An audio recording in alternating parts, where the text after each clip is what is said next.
Love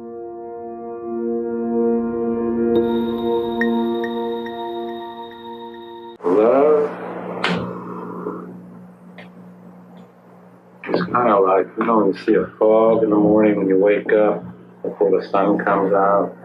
It's just for a little while and then it burns away. Really?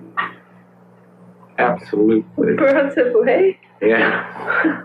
Quickly. You love people not for what you do for them or what they do for you. You love them for the values, the virtues which they have achieved in their own character. You don't love causelessly. You don't love everybody indiscriminately. You love only those who deserve it. And then if a man is weak or a woman is weak, then he is beyond love? He certainly does not deserve it. He certainly is beyond. I believe that many of our ideas on love come from reading novels, also songs, films, etc. But essentially, we are very shaped by the love narratives that we read. I love you, Molly. I love you. It's Spider-Man. Love doesn't make sense. I mean, you can't logic your way into or out of it. We are living in the era of romanticism. Romanticism is an intellectual movement that began in the salons, studies, garrets of European poets, novelists, writers in the middle end of the 18th century. And nowadays, even if you've never heard of a single romantic poet or novelist from any garret in old Europe, and you're just having your love life here in Sydney, you are influenced, because we all are, by romanticism. 95% of all species on Earth are polygamous or polygynous, which means males compete to fertilize as many females as possible, and females raises their offspring by themselves.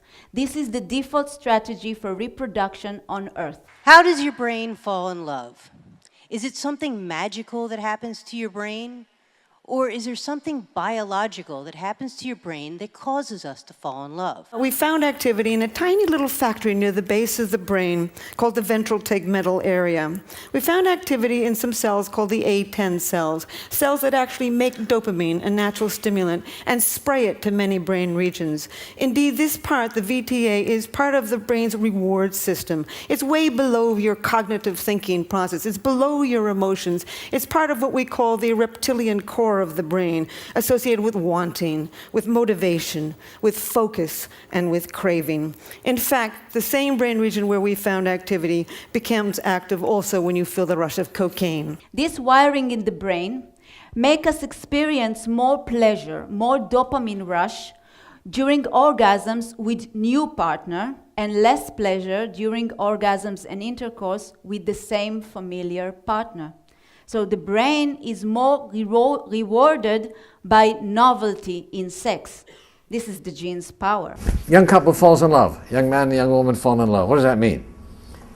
That means that he saw in this woman someone who he felt could provide him with all of his physical and emotional needs. And she saw in this man somebody she feels that she can write. That was love, right? But each one is looking out for their own needs.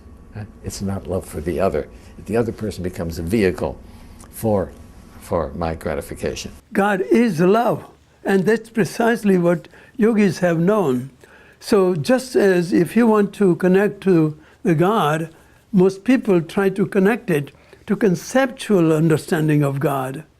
This is direct experiential recognition of oneness with God within. Only about 12 species out of 8 million on Earth form long life pair bond. True love exists in 0.0001% of species in nature. Most of them are birds. And anybody in this room that's ever been in love will testify to this shit.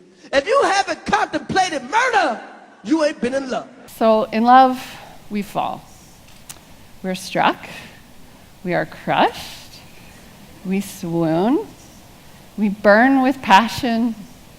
Love makes us crazy, and it makes us sick. Our hearts ache, and then they break. So our metaphors equate the experience of loving someone to extreme violence or illness. Love is dangerous, you know? It's a very dangerous thing we do. We give someone else the ability to hurt us. At any moment, you can just get your heart broken, have your life ruined, just like that. And I think that makes us all a little tense. I think we're all a little on edge. Yeah, if you're experiencing Groundhog Day when it comes to your dating life, I think that the thing is, you think that it's because you're meeting loads of players, or nice guys finish last, or that you just haven't met the one yet, or that dating is a numbers game. But I think actually these truisms that surround dating aren't in fact true at all. In fact, I think they lead us away from what the real issue is. Because the problem, and I know this doesn't make for comfy listening, the problem, it's with you, it's with me, it's with our ridiculous ideas around romance, it's with our needs that we haven't realized yet, it's with our past that we don't want to talk about, it's with our desires, it's with our inability to get through one day with picking up our smartphones, and it's with what we value. When you first say I love you, it's such a big deal, you know? You're like, I love you. And after a while, you're just like, love you! And after that, you're just like, you too! And finally, you're just like, fuck you! And the instinct is that somewhere along the line you will feel a special feeling. Very, very special feeling inside, a kind of excitement. And you don't know when it will strike you. Maybe you're at the bar, maybe you're at the swimming pool, maybe you're just waiting in line for something, but you'll spot somebody, and without necessarily knowing too much about them, indeed the romantics were quite keen on it happening without knowing anything about them other than simply seeing their face, you will know that's your soulmate.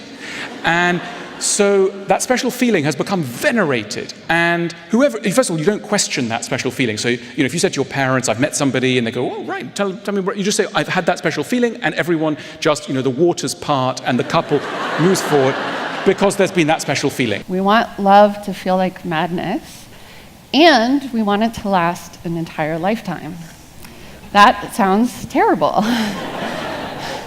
So, to reconcile this, we need to either change our culture or change our expectations. So, true love is a love of giving, not a love of receiving. If you just become love, not love somebody, then you will know the nature of love. I think you're ready to really go for it in love when you finally and conclusively accept that you really are crazy. And you have really quite a good handle on your craziness.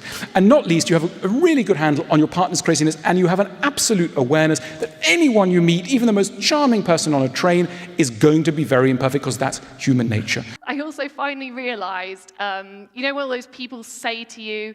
They say, you need to be alone before you can, or be by yourself before you can meet someone else. I used to think those people were boring.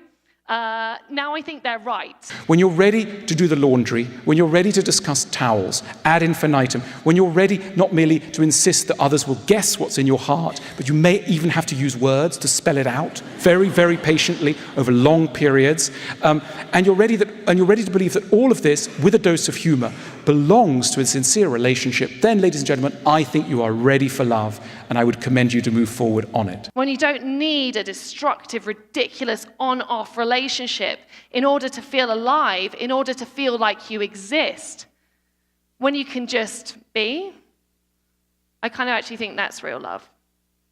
Thanks very much.